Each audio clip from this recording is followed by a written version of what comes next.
que acontece quando a história de um povo é recontada como se fosse uma religião. Quando uma constituição nacional acaba virando um livro de dogmas. E se o maior exílio da história não foi só um evento antigo, mas um processo que continua até hoje? Bem-vindo e bem-vinda ao canal Eu Me Identifico.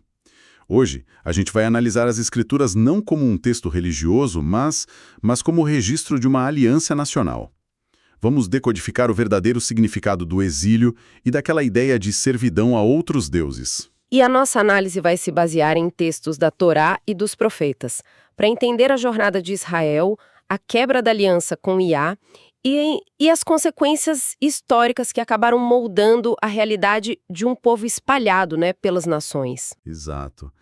E, para começar, acho que o ponto principal é entender que as palavras que o mundo chama de Velho Testamento, elas não nasceram como religião. Elas são um registro da aliança de uma nação com o seu Elohim. E tem um trecho específico que deixa isso bem claro, né? Sim, Êxodo capítulo 19, verso 5. Diz assim: "Sereis minha propriedade peculiar entre todos os povos." A palavra é povo, sabe? Nação separada. Não é religião. Uma nação separada. Então a Torá funcionaria mais como um sistema de governo? Uma constituição. Exatamente. É isso que as fontes mostram. Tem leis agrícolas, trabalhistas, civis, criminais, leis de herança, de saúde. É a organização de uma civilização, não uma liturgia de culto. A promessa era para que o povo vivesse bem na terra que iria possuir. Certo. E até mesmo os 10 mandamentos, que, são talvez a parte mais famosa. Pois é, no hebraico o termo é Aseret HaDevarim, que significa as 10 palavras da aliança. E a estrutura delas, ela segue o modelo de tratados políticos da antiguidade. Tratados políticos? Como assim? Eles sempre começavam com uma declaração de soberania. E é exatamente como as 10 palavras começam. Eu sou Iá, que te tirei da terra do Egito. É tipo a declaração de independência de Israel, que estabelece ali a sua constituição. Entendi. Então, se a aliança é nacional, é territorial, a punição pela quebra dela também teria que ser. Teria que ser. Os profetas, eles não falam de almas indo para o inferno. Eles falam de perda da terra, de escravidão, opressão e, principalmente, dispersão entre as nações.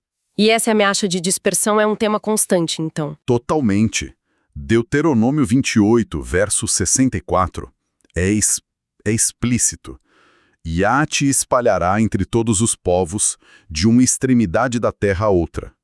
Jeremias, Ezequiel, Amós, todos eles reforçam o mesmo tema: exílio, dispersão, perda de identidade. É o colapso da nação. E é aí que a gente entra num ponto que eu acho crucial. A profecia de Deuteronômio 28, que diz: "E servirás ali a outros deuses que não conhecestes, deuses de madeira e pedra." A interpretação mais comum é que isso foi uma escolha, Como se o povo quisesse adorar ídolos. Exato. Mas o texto original, ele revela algo muito mais profundo. A chave está na palavra hebraica para servir, que é avad. Avad. E o que ela significa exatamente? Avad significa trabalhar, se submeter, viver sobre o sistema de outros. Não é sobre uma conversão voluntária. É uma descrição da submissão forçada no exílio. É uma descrição da escravidão cultural. Nossa, isso muda tudo. Então, a expressão madeira e pedra não é só uma poesia. Não é. É uma denúncia. Refere-se a ídolos, estátuas, templos, ou seja, religiões e sistemas fabricados por homens. Sistemas mortos, que não veem, não ouvem, não comem, não cheiram, em contraste com o Elohim vivo de Israel. O exílio foi uma prisão cultural.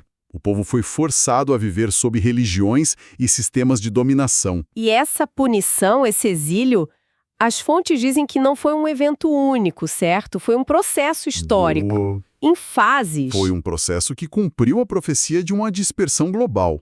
Começou com os impérios antigos, A Assíria foi a primeira a usar essa política de arrancar povos de suas terras para apagar a identidade deles. E a Babilônia veio depois e continuou isso. Exatamente, a Babilônia continuou, mas isso foi só o começo. Certo. E depois dos impérios antigos, quem intensificou essa dispersão? O Império Romano, depois da destruição de Jerusalém em 70 depois da Era Comum, hebreus foram vendidos como escravos por todo o Império, especialmente no norte da África e na Europa. E existe um outro sistema, um que é menos discutido, que as fontes também apontam, né? Sim, o tráfico árabe islâmico. Durou mais de 1.200 anos e dispersou milhões pela África, Oriente Médio e Ásia numa servidão que parecia não ter fim. Mas a escala total da profecia, de ser espalhado de uma extremidade à outra da terra, ela se cumpre num outro momento. Aí chegamos no sistema atlântico. Jeremias capítulo 16 fala de um povo lançado em uma terra que não conhecestes, nem vós, nem vossos pais. Que terras seriam essas?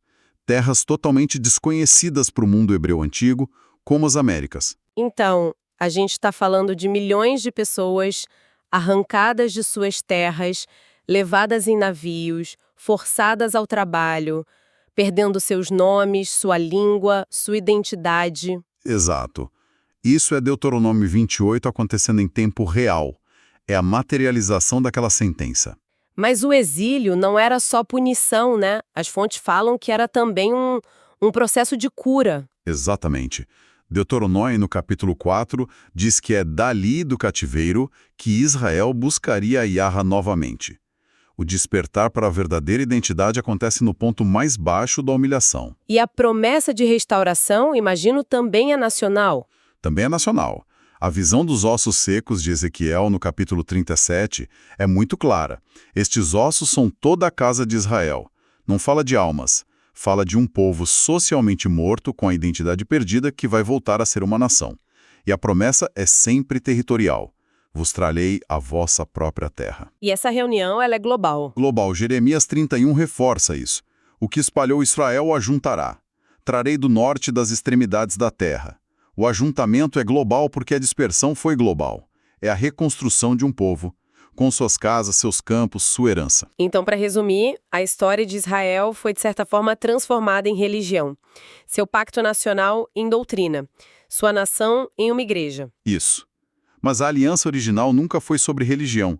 Foi sobre um povo, uma terra e um sistema de vida justo. E o exílio, em todas as suas fases, foi a consequência nacional da quebra dessa aliança. Exatamente. Mas no fundo do cativeiro, no final desse ciclo de dispersão, acontece o despertar da consciência. O exílio é longo, mas a aliança é eterna. A dispersão é real, mas o retorno à identidade, ele é certo. E antes de se despedir, se você se identificou com esse conteúdo, curta, compartilhe e comente o que você achou. Sua visão é importante neste episódio do canal Eu Me Identifico. Até a próxima reflexão. Ele renova as tuas forças, como a águia a voar. Te leva acima da prova, faz você triunfar. Voa nas alturas, nas asas da fé. O Senhor te sustenta, jamais te deixará. Confia e espera, não vai desistir. O Senhor, Deus de Israel, é quem cuida de ti.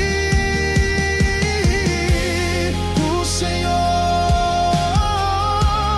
cuida de ti. O Senhor cuida de ti.